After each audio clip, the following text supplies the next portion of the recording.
তা তুমি যদি জানতে যে তোমার সঙ্গে নীল দাদু ভাইয়েরই বিয়ে ঠিক হচ্ছে, তাহলে তুমি কি করতে? বিয়েটা কি করতে?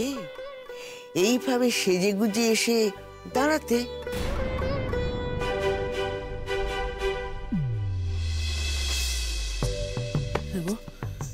এসব কথা উনি জানতে চাইছেন কেন? মানে এসব জেনে কি হবে? দেখা যাক না, আমার মনে হচ্ছে ওদের প্যাঁচে ওদের ঘায়ল করতে চাইছেন। আমি এরকম কোনো কাল্পনিক প্রশ্নের জবাব তো দিতে পারবো না ঠাম্মি। ইস, সত্যি তো, কেন এমন করছি আমি? যা প্রাণে মনে চেয়েছি সেটাই তো ঘটছিল। আমি এমন কাণ্ড কেন করতে গেলাম? ঘরেও বাপিকে অতগুলো কথা বললাম, বাপি আমার কাছে মাপ চাইতে পর্যন্ত বাধ্য হলো। ইস, ছি ছি ছি, সব কি করছি আমি? বাপি, মা, আই এম ভেরি সরি। আমি কি করব বলো? আমি যে সকলের সামনে একেবারে ধরা পড়ে যেতাম। আমি যে নীলকে এক চুলও বলতে পারিনি, সেটা সবাই বুঝে যেত। বুঝেছি, তুমি জবাব দিতে চাইছো না। নীল দাদু ভাই, আচ্ছা তুমি যদি জানতে যে মেঘ দিদির সঙ্গে তোমার বিয়েটা হচ্ছে, তাহলে তুমি কি করতে? কিরে জবাব দে, মাঝে জানতে চাইছি তা জবাব দে। কি করতিস তুই? বল বল বল। জবাব কি দেবে? ও কি নিজেই জানে নাকি কি করছে কি বলছে? কিছু জানে? ওর কাছে কি কোনো জবাব আছে নাকি দেবে? একদম একদম ঠিক বলেছো তুমি দিদি ভাই। এরা দুজনে এতটাই ছেলে মানুষ যে এরা দুজন নিজেরা কি চায় সেটাই জানে না।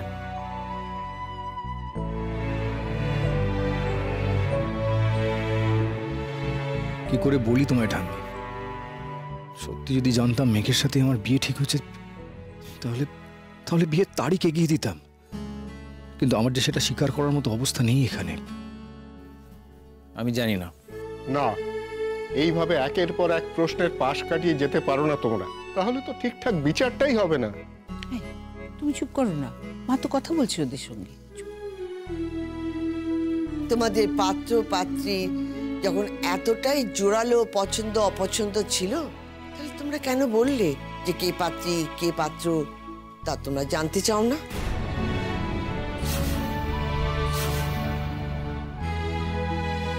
সিরিয়াসলি, আমি তোমায় বলেছিলাম যে আমার কার সঙ্গে বিয়ে হচ্ছে সেটা আমি জানতে চাই না, আর সেটা জেনে অমনি তুমিও। বেশ করেছো।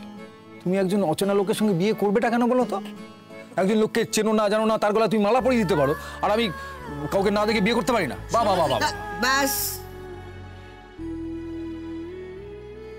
মেঘ দিদি ভাই যেহেতু না দেখে বিয়ে করছে, অমনি নীল দাদি ভাইও বলে দিল কে পাত্রী আমিও দেখতে চাই না।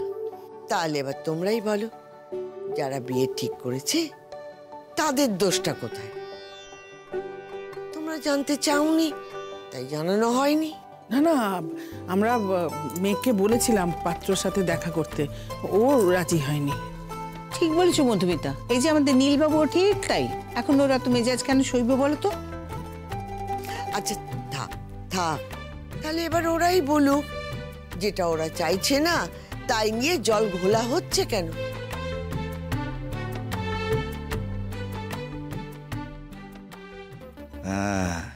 এবার এবার কেমন ফাঁদে পড়েছে দেখো দুজনে। মাকে তো চেনো না, একেবারে ওদের অস্ত্রেই ওদের একেবারে ঘায়ল করে রেখে দেবে। হ্যাঁ, বলি বিয়েটা কি আদৌ কারো হবে নাকি খালি নেমন্তন্নই খেয়ে যাব? হবে হবে পুরোহিতমশাই, এত অস্থির হচ্ছেন কেন? বলে গেলাম আর মাত্র 10 মিনিট সময় আছে, তার মধ্যে বিয়েটা শুরু না করলে ওনারও আমার মতো খিদে পেয়ে যাবে। কি দাদু ভাই, যুক্তিতে কে হারলো, তুই না তোর ঠাম্মি? তা হারলি যখন তখন বলি মেঘ দিদিকে বিয়েটা কর। ঠাম্মি, আমি কিন্তু কিছু বলিনি। হ্যাঁ, ও বলেছে যে তোমার কাছে যুক্তিতে হারলে তুমি যা বলবে তাই করবে, আমি কিছুই বলিনি। বেশ বেশ, তুই বলিসনি তাই আমিও তোকে কিছু বলছি না। আমি শুধু বলেছি নীল দাদু ভাইকে তোকে বিয়ে করতে। এবার সে কি করবে তার ব্যাপার।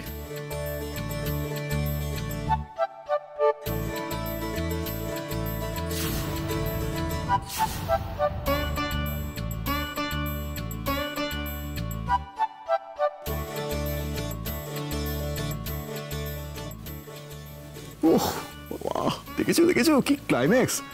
এদের সব ব্যাপার স্যাপার দেখে আমারই তো আবার বিয়ে করতে ইচ্ছে হচ্ছে।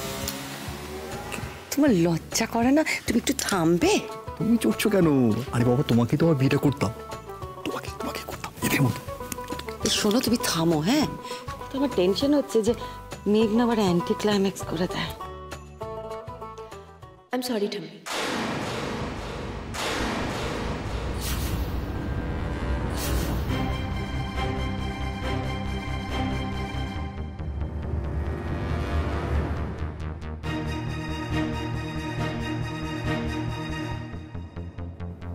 এটা কি করলে মেঘ?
Will you marry me, Meg?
আমি বিয়েতে রাজি হয়ে গেলাম। পাত্রকে নাকি নীল? ঠিক কি হচ্ছে আমার তো কিছুই মাথায় আসছে না। আমি কি সত্যিই নীলের সঙ্গে আবার সাত ভাগ করছি? এটা কি সম্ভব? আমি আমি কোনো স্বপ্ন দেখছি না তো? আচ্ছা, আমি এরকম রেগে গেলাম কেন? ওখানে নীল না থেকে যদি আর কেউ থাকতো, আর কারোর সঙ্গে যদি এখন সাত ভাগ করতাম? না না, আচ্ছা যা ভাবছি তাই ঘটছে তো, নাকি আমার স্বপ্ন হঠাৎ ভেঙে যাবে?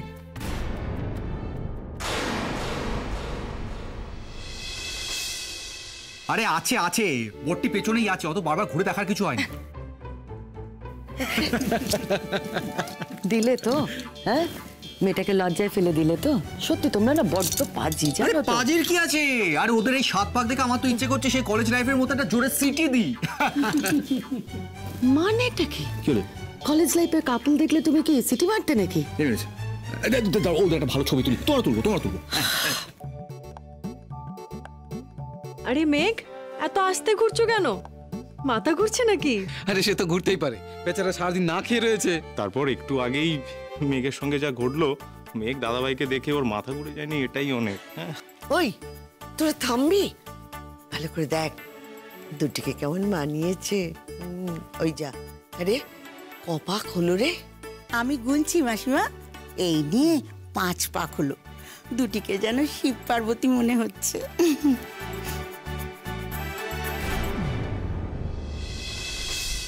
7 বার পাকে 7 জন্ম, এখন কিন্তু 14 জন্ম আমাকে সহ্য করতে হবে।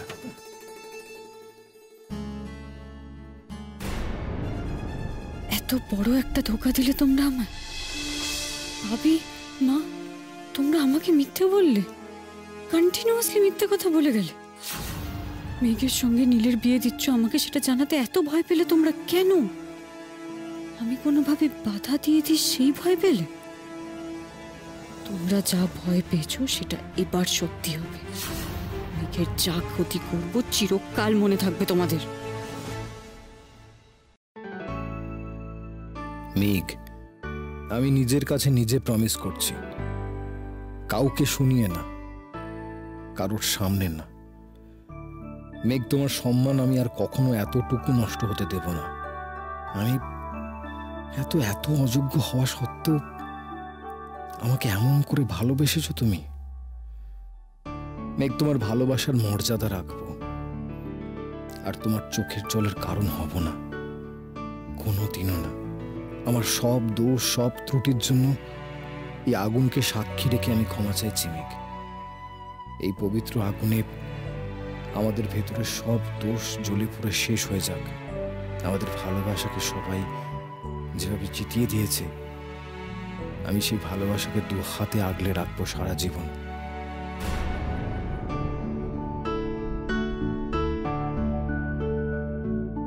নীল, শত অন্যায় শত ভুলের পরেও আমি তোমাকে কেন ক্ষমা করেছি জানো? কারণ আমি তোমার চোখে সেই অপরাধ বোধটা দেখেছিলাম, তোমাকে অনুতপ্ত হতে দেখেছিলাম, প্রতি মুহূর্তে দেখেছিলাম। আমি জানি নীল, পৃথিবীতে বাপির পরে কেউ যদি আমাকে তার নিজের সবটুকু দিয়ে ভালোবাসতে পারে, সেটা শুধুমাত্র তুমি। ক্ষমা করো নীল, আমি আজ যে আচরণ করলাম তার জন্য আমায় ক্ষমা করো।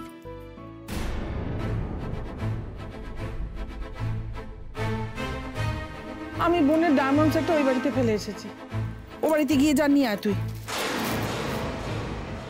মাই গড, মা মা তুমি তুমি আমাকে সরিয়ে দেওয়ার জন্য এই গয়না আনার নাটকটা করেছিলে? যেটাকে আমি ভাবছিলাম আমার বাইরে গিয়ে অস্ত্র আনার সুযোগ ছিল, সেটা আসলে তোমাদের নিজেদের করা প্ল্যান। বিয়েটা আমার অ্যাবসেন্সে ঘটিয়ে দেওয়ার জন্য তোমরা আমাকে ঠান্ডা মাথায় সরিয়ে দিলে।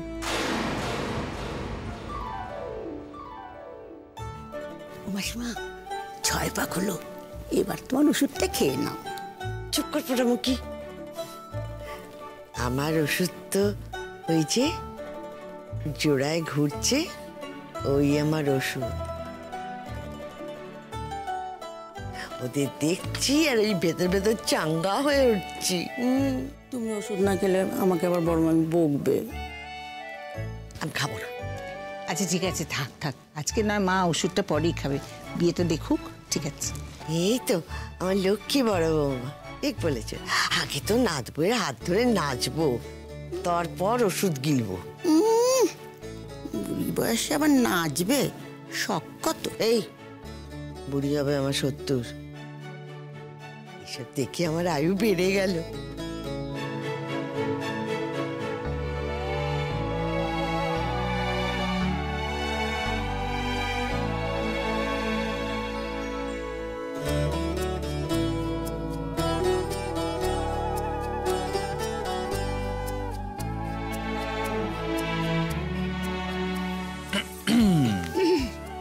কি ভাইয়া, তোমরাও কি পরের বছর সেরে ফেলবে নাকি? হ্যাঁ না মানে দুজনে যেসব খুনসুটি শুরু করেছো গুরুজনদের সামনে, তাতে তো কারোর কিছু বুঝতে বাকি নেই ভাই।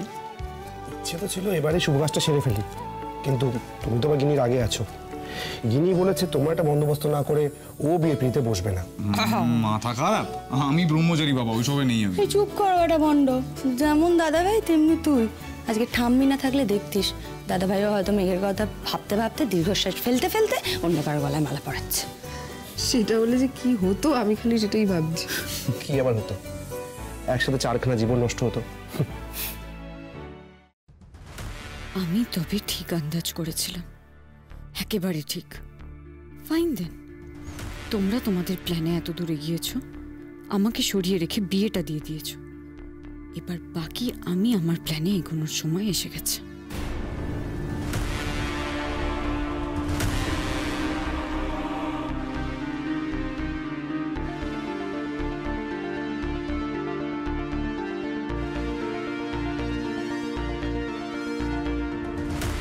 সরি মেঘ, সরি। আমি তো বলেইছি আমার হারাবার কিছু নেই। I don't care anymore. তোকে আমি কোনোভাবেই জিততে দেব না।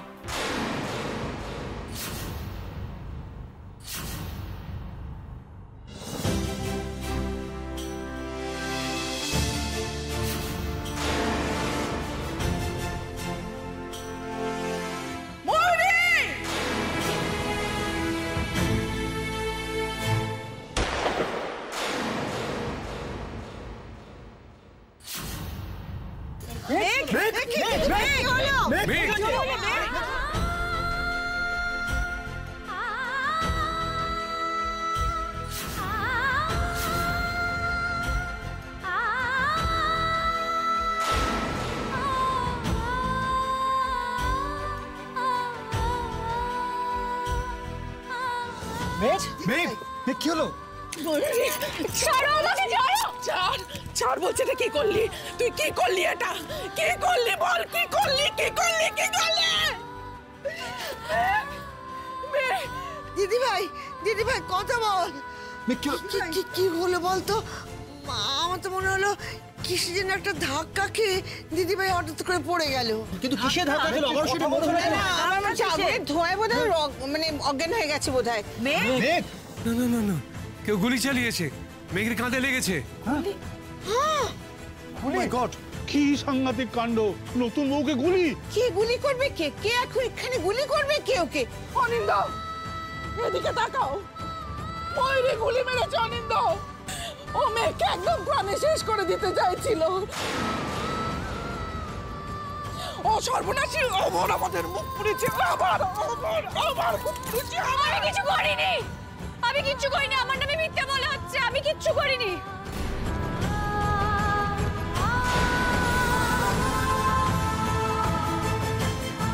আমার নামে মিথ্যা বলা হচ্ছে, আমি কিচ্ছু করিনি। তাই নাকি?